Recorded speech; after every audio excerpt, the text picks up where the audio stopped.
এই হাইকোর্ট চত্বরে এই গোটা গোটা দলটা দাঁড়িয়ে আছে পুলিশের উপর। পুলিশ হচ্ছে তার 4-5খানা পিলার।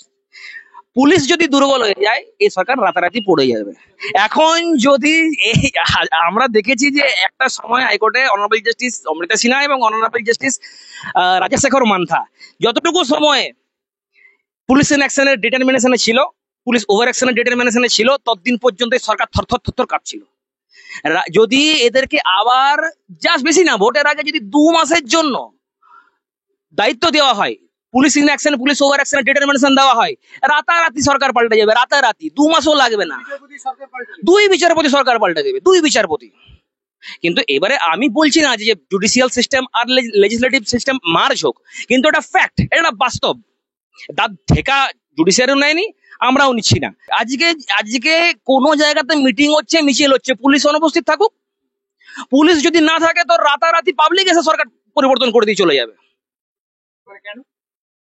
গোটা সরকারটাতে আজকে এই সরকার যাবতীয় যা অরাজকতা করছে, অরাজকতা করলে মানুষ প্রতিবাদ করছে, আন্দোলনের নামছে।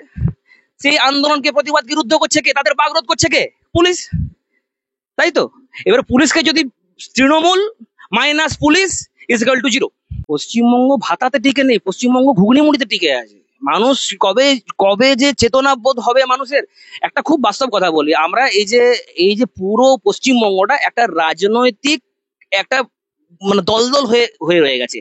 আমরা প্রতিটা মুহূর্তে ভাবনা চিন্তা করছি যে একটা নতুন ফোন কিভাবে আপডেট হবে, তার মধ্যে কত মেগাপিক্সেল ক্যামেরা অ্যাড করা যায়, তার মধ্যে কিভাবে এআই ভার্সন আনা যায়। কিন্তু আমরা যখন বাচ্চার জন্ম দিই তখন আমরা কিন্তু সে কতটা আপডেটেড হবে, তাকে কতটা আপডেটেড ওয়েতে নিয়ে আসা যাবে সেই নিয়ে রিসার্চ করি না।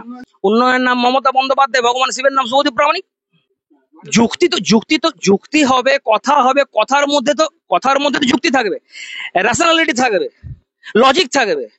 ওনারা চালাচ্ছেন, ওনাদের সরকার আছে, ওনাদের সরকার পরিবর্তন হয়ে যাবে, তখন কাউকে কোনো মমতা বন্দ্যোপাধ্যায় কাউকে খুঁজে পাওয়া যাবে না। আজকে ডিএ দেওয়ার জন্য বলছে পয়সা নেই।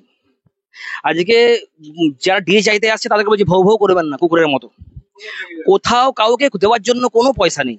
কোনো যারা খাটছে, যারা দিন রাত সরকারের জন্য খাটছে, যারা অ্যাডমিনিস্ট্রেটিভ সেকশনে খাটছে, যারা লেজিসলেটিভ সেকশন গুলোকে ধরে রেখেছে, ছোট ছোট কর্মচারীরা, ছোট ছোট চাকুরিগত চাকুরিরা, তাদেরকে দেওয়ার জন্য সরকারের কাছে কোনো পয়সা নেই।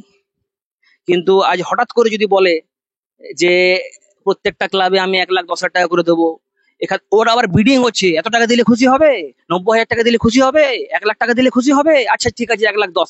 এগুলো বলতে লজ্জা পাওয়া উচিত অন্তত পশ্চিমবঙ্গের বুকে।